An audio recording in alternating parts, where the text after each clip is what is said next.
Wow! चीनी लड़की के मुंह से हैरत के साथ निकला, कमाल कर दिया। मैं दरवाजे से बाहर निकल आया। वो चारों भी मेरे साथ बाहर निकल आया। बाहर निकलकर मैंने देखा जो और चीनी बोला जिसने मुझे घर में दाखिल होते देखकर कहा था कि वो भूतिया घर है, बाहर ही करे थे। जो मुझे बाहर निकलता देखकर भागती हुई मेरे पास आई और मुझसे लिपट गई। आप वापस आ गए। इस बुरे आदमी ने तो मुझे डरा ही दिया था। वो कह रहा था कि इस घर में दाखिल होने के बाद वो ही वापस नहीं आया है। मैंने जो को खुद से अलग किया। इतने में बोला चीनी भी हमारे पास आ गया। वो मुझे देखते हुए बोला, तुम पहले शख्स हो जो इस भूतिया घर से बाहर निकले हो और साथ इन चारों को भी लेकर आए हो। आखिर तुम इस भूतिया घर से कैसे बचकर निकल आई? मेरे कुछ बोलने से पहले टोनी बोल पड़ा। उसने पूरे चीनी और शो को बताया कि किस तरह सामी भाई ने भूतनियों का मुकाबला किया और उन्हें खत्म कर दिया। एक भूतनी को सामी भाई ने माफी मांगने पर छोड़ दिया। टोनी बोल रहा था और वो दोनों हैरत से सुन रहे थे। टोनी की बात खत्म होने के बाद मैंने जो से कहा कि मैं उसके लिए खाने की तलाश में गया था। खाना तो नहीं मिला लेकिन ये चारों मिल गए। मेरी बात सुनकर बोला खाना मैंने इसे खिला दिया है और जो को अपनी बेटी बना लिया है। इसके घर वालों को एलियंस ने मार दिया है और मेरे घर में भी कोई नहीं है। मैं अकेला आदमी हूँ, लिहाजा अब हम बाप बेटी मिलकर एक साथ रहेंगे। बुरे की बात सुनकर मुझे खुशी हुई। जो का बोझ मेरे सर से उतर गया था। मैं उसके लिए परेशान था कि उसे कहाँ छोड़ूं जहाँ वो महफूज रहे और मैं सुकून के साथ दुर्शवार रोमांचन और मैयून को तलाश कर सकूं। बुरे चीनी ने मेरा यह मसला हल कर दिया था, लिहाजा मैंने उन सब से कहा कि अब मुझे जाना है क्योंकि मुझे अपने साथियों को तलाश करना है और एलियन से अपनी ज़मीन को पाक करना है।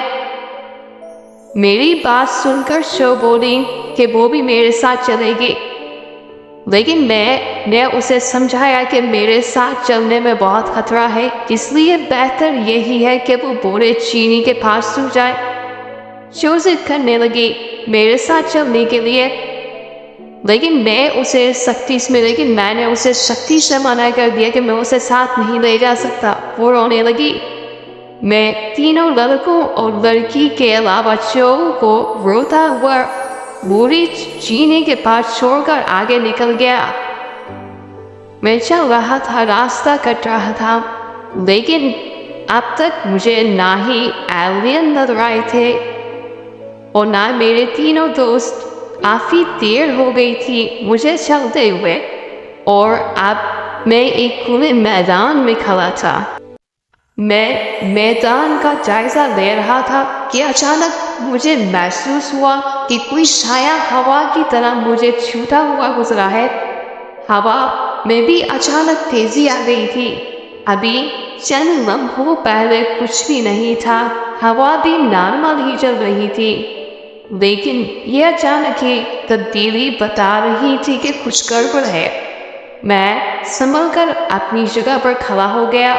मुझसे कुछ ही फासले पर हवा ने एक मरकूरे की शक्ल इख्तियार कर ली और फिर उस हवा के मरकूरे में मुझे एक लंबा चौड़ा शख्स नजर आया। वो स्याह चौके में मलबूस था। उसका चेहरा नकाब में छुपा हुआ था। लंबा चौड़ा स्टील का रॉड उसके हाथ में था और उस स्टील के रॉड के ऊपर एक तेज जो थारी कुल्हाड़ा नस्ब था। मैं हवा के मरगोले में खड़े उस नकाबपोश को देख रहा था। सामी, नकाबपोश के मुंह से ससराती हुई आवाज में मेरा नाम निकला। तुम अपनी मौत से तो भाग सकते हो, लेकिन मुझसे नहीं। कौन हो तुम? मैंने नकाबपोश को देखते हुए कहा। राहब सुधीर चौहान को भूल गए क्या? नकाबपोश फिर ससराती हुई आवाज में बोला और मुझे याद आया कि राहब सुधीर चौहान ने अपने साथी सोनान के जरिए मायून के दिमाग पर कब्जा कर लिया था। सोनान को तो मैंने मार दिया था, लेकिन राहब बचकर भाग निकला था। शैतानी नकाबपोश मेरे सामने खड़ा था। उसका चेहरा नकाब में छुपा हुआ था। ओ, तो तुम सुधीर चौहान के चेले हो? मैंने शैतानी नकाबपोश को देखते हुए कहा।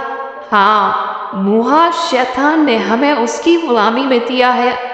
हम चार हैं और हम चारों का काम तुम्हें ढूंढ कर मारना है और तुम्हारी साथी मायून को पकड़कर आकाश सुधीर चौहान के पास लेकर जाना है। और मेरी किस्मत तुम मुझे मिल गए।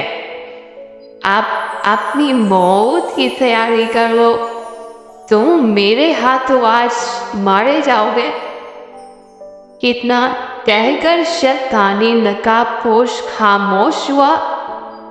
तो मैंने कहा, मुझे मारने का तुम्हारा ख्वाब कभी पूरा नहीं होगा, बल्कि तुम मेरे हाथों मारे जाओगे।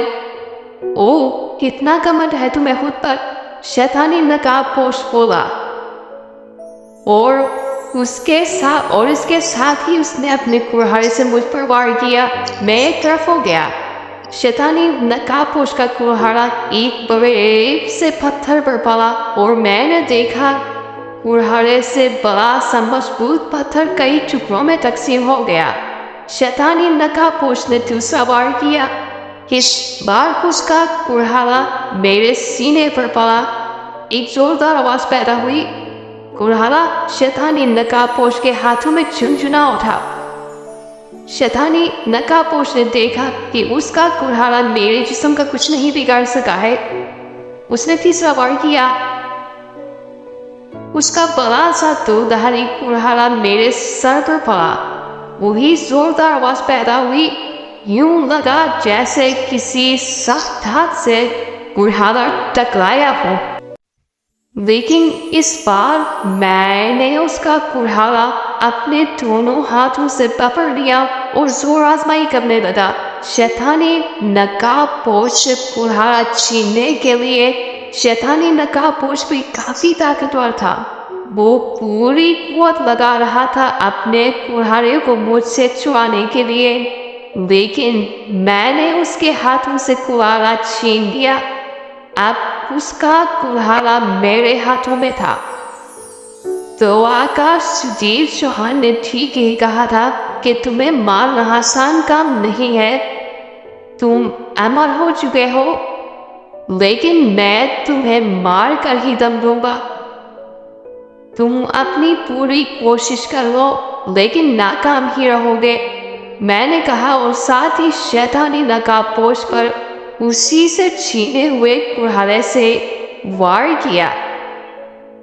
वो एक लंबी छलांग लगाकर बच गया और मुझसे दूर जाकर खड़ा हो गया। अब वो मुझे देख रहा था और मैं उसे नकाब से उसकी खौफनाक आंखें बड़ी तेज में मुझ पर जमी हुई थी। मैं मुस्कुरा दिया। क्या हुआ, अपनी नाकामी पर गुस्सा रहा है? हाँ, सोच रहा हूँ कि तुम्हें किस तरह मारूं। शैतानी नकाबपोश भी मुस्कुरा कर बोला। बस वहाँ खड़े खड़े सोचते रहो, मैंने कहा और शैतानी नकाबपोश हवा में बुलंद होने लगा। फिर वो उड़ता हुआ मेरी तरफ आने लगा। उसकी रफ्तार बहुत ही तेज थी। मैं कुल्हाड़ा तान कर खड़ा हो गया। वो जैसे ही मेरे करीब पहुंचा, میں نے اس پر وار کرنے کے لیے کڑھاڑا گھمایا، لیکن اڑتے ہوئے اپنی سمت تبدیل کر کے اس نے خود کو میرے وار سے بچا لیا۔ وہ خود بھی مجھ پر وار نہ کر سکا۔ وہ دور جا کر ہوا میں کھڑا ہو گیا اور ارد گرد کا جائزہ لینے لگا۔ میں اسے دیکھ رہا تھا۔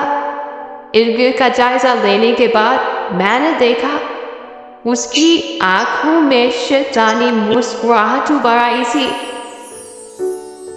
اب کیا ارادہ ہے؟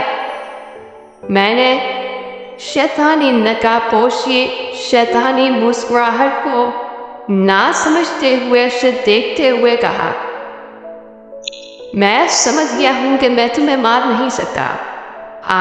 یہ تو اس بات کا ثبوت تمہارا یہ تو ہے اس کا ثبوت تمہارا یہ کڑھاڑا جو میرے ہاتھوں میں ہے، میں نے کہا، اور اسی وقت شیطانی نقاب پوش نہایت تیزی کے ساتھ اڑتے ہوئے میری طرف آیا تھا۔ اس کی رفتار بہت تیز تھی۔ میں اس کی چال کو سمجھ نہیں پایا۔ وہ میرے قریب پہنچ گیا اور پھر اس نے اڑتے ہوئے ہی میری کمر کے گرد اپنے ہاتھ کس دیے اور مجھے اپنے ساتھ اڑاتا ہوا دور تک لے گیا۔ اس کے اس وار کا میں بچاؤ نہیں کر پایا تھا۔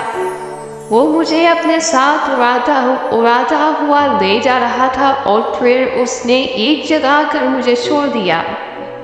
میں نیچے گر رہا تھا اور اب مجھے شیطانی نقاب پوش کی چال سمجھ آ گئی تھی۔ اس نے مجھے ایک گہرے کنویں میں گرا دیا تھا۔ یعنی جب وہ ارد گرد کا جائزہ لے رہا تھا، اس کنویں کو دیکھ کر ہی اس کی آنکھوں میں شیطانی مسکراہٹ آئی تھی۔ وہ مجھے مار تو نہیں سکتا تھا، لیکن کنویں میں گرا کر قید ضرور کر سکتا تھا، اور وہ اپنے شیطانی مقصد میں کامیاب ہو چکا تھا۔ میں کنویں میں گر رہا تھا، تبھی مجھے شیطانی نقاب پوش کی آواز سنائی دی۔ وہ کہہ رہا تھا، سامی تم مر تو نہیں سکتے، لیکن اب ساری زندگی تمہیں اس کنویں میں قید ہو کر گزارنی ہوگی، کوئی تمہاری مدد کرنے نہیں آئے گا۔ چلتے رہو اب اس کنویں میں جا رہا ہوں تمہاری ساتھی معیون کو پکڑنے۔ آخر میں مجھے شیطانی نقاب پوش کا تہا سنائی دیا۔ اس کے بعد اس کی آواز بند ہو گئی۔ میں کنویں میں گر چکا تھا۔ کافی گہرا کنواں تھا۔ کنویں میں ایسا اندھیرا تھا کہ مجھے کچھ نظر نہیں آ رہا تھا۔ میں آنکھیں پھاڑے ادھر ادھر دیکھ رہا تھا، لیکن اس اندھیرے میں آنکھیں دیکھنے سے قاصر ہو چکی تھی۔ کڑھاڑا میں نے کنویں میں ہی پھینک دیا۔ یہ اب میرے لیے بیکار ہو چکا تھا۔ مایون شوغانجن اور دورے شوار ببل میں قید تھے۔ ببل انہیں ہوا میں اڑاتا ہوا کافی دور لے آیا تھا اور ایک جگہ آ کر ببل ہوا میں ہی پھٹ گیا۔ تینوں ببل کے پھٹنے کے بعد زمین پر گر پڑے۔ ان کے سامنے ہی آبادی تھی۔ تینوں اٹھ کر آبادی کی طرف بڑھنے لگے۔ اب ہمیں کیا کرنا ہے؟ مایون چلتے بولی تو دورے شوار نے کہا،